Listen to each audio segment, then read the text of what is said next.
With heavy hints of 90s nostalgia, public beaches, surf culture, ethnic diversity, and a healthy dose of Japanese tradition, Kanagawa is an excellent and easily accessible candidate for a day trip out of Tokyo city center for families and large groups looking to add an extra dimension to their stay. Hey guys, how's it going? It's Micaela and family, and today we are in Yokohama. My impression of Yokohama is that it is a very family-friendly city, so I'm excited to be here with my family to test it out and get exploring, and we really lucked out with the weather because it's really beautiful today.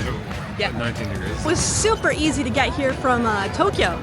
We just arrived in Haneda, we took the train the opposite direction, and It's easier to go to Yokohama than it is to go to Shibuya. Yeah. And I don't even think I'd want to go to Shibuya with a kid, to be honest. Yeah, I was surprised how easy it was to get here. here. Yeah. And she slept while we were in transit, which is like all we could ever hope for. So it's working out great today. Yokohama is known for its culture and art, with world-class museums and public spaces that blend the city and the harbor. This makes it a great destination for travelers in large groups, as you're bound to find something for everyone here. It is a modern and rather international city with a lower cost of living compared to Tokyo, which makes it a popular space for families looking to settle in the greater Tokyo area. I really love how chill this place feels in comparison to Tokyo, which is just too chaotic for me, especially at this old age. I feel like there are so many good ways to get like decent vantage points across the city that no single area seems to be like crowded. There's no like over tourism to the degree that we see in like major touristy areas like Kyoto and Tokyo, because there's so many options, there's so many ways to enjoy the area, which I think is very clever. And there's clearly tons of people here, there's tons of people traffic, but it doesn't feel suffocating. Exploring the city from vantage points in the sky is one thing, but there are also ways to get out on the harbor and enjoy the city from afar as well. We booked the Twilight cruise on the Skyduck, a land and sea tour bus that took us out to the bay exactly at sundown. And from there we made our way to Japan's biggest Chinatown, also located conveniently in central Yokohama. With tons of options for grab-and-go snacks, we could take our time exploring while finding a place to sit down and eat. You can eat it. Oh, did you give it a kiss? That's so nice. Many of the restaurants here have all-you-can-eat menus, so you can try a little bit of everything, and it's so much fun. What did you get? Okay, you don't have to tell me. It's Peking duck. He got Peking duck. Evie's got her custard hedgehog bun. Yeah, it was good. It was slightly different to like our experience in Nagasaki Chinatown.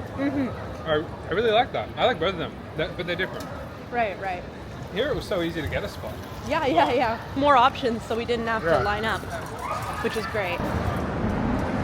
Good morning. It is day 2 of our trip. We are on the monorail from Ofuna Station to Shonan, Enoshima.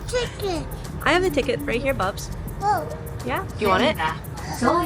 Today we're gonna check out Enoshima, which I know is super popular, very touristy, but I have this vision, hopefully, of seeing like Mount Fuji from the beach. I think that would be really cool. Obviously, it's gonna completely depend on the weather, but it looks like it's a beautiful day, so hopefully we can see it.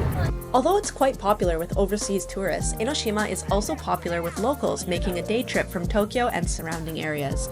Attractions are a mix of traditional and modern, with small shops lining the uphill path to Enoshima Shrine, offering souvenirs and light snacks. What do you have? You have dango. Is that good? It's good. If you're coming with a younger child, I recommend buying the Enoshima one-day pass, which includes the escalator upwards towards the center of the island. Unfortunately, there are no slopes, only stairs, and it is not accessible with a stroller. If you have children who are old enough to walk, though, this is an excellent place to burn up all of their energy before lunchtime. The pass also gives you access to the sea candle, which was on my bucket list for one particular reason. On a clear day, this gives you a direct view of Mount Fuji over the water, and even though we had a little bit of cloud cover, I actually managed to find it. Can you?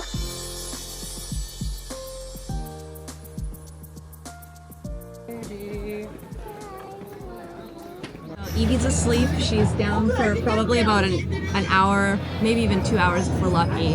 And we've just gone to like the place at the very entrance of Enoshima, which is probably like one of the more touristy, a little bit overpriced places.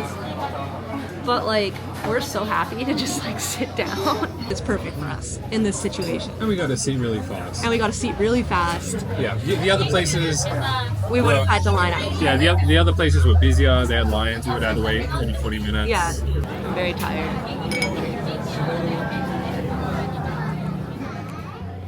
After lunch, with our sleeping toddler in tow, we left the island and walked along the coastline, making our way to Enoshima Aquarium, an aquarium featuring the marine life from the local Sagami Bay and Pacific Ocean. We met up with a friend who's living in the area to get an idea of what life is like living out here as a local. The children had a great play, and at the end of the day, we were able to see Mount Fuji again at sunset, making this a perfect day trip for me.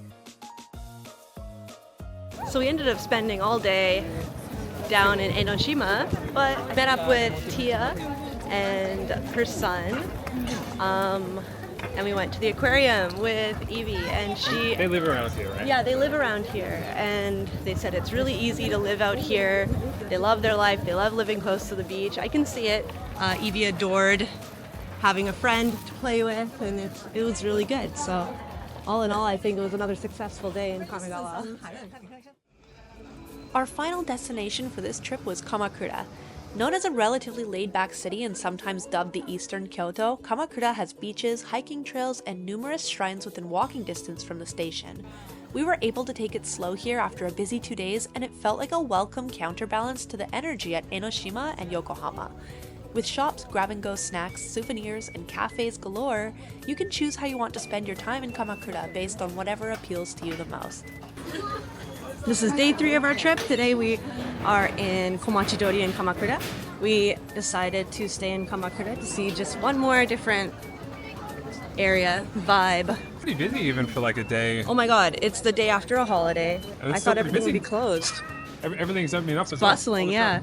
We're all having a lot of fun just walking around. I'm sleepy. You're sleepy? Okay. We're just gonna go get some breakfast.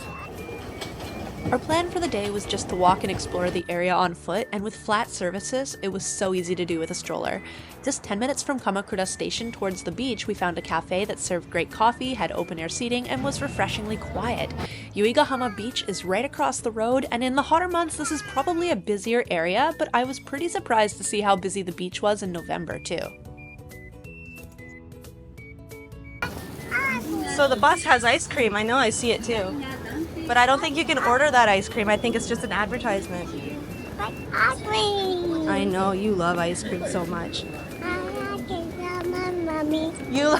I know, baby. I love ice cream too. Our daughter is 2 years old now, and traveling around Japan gets easier the more we do it.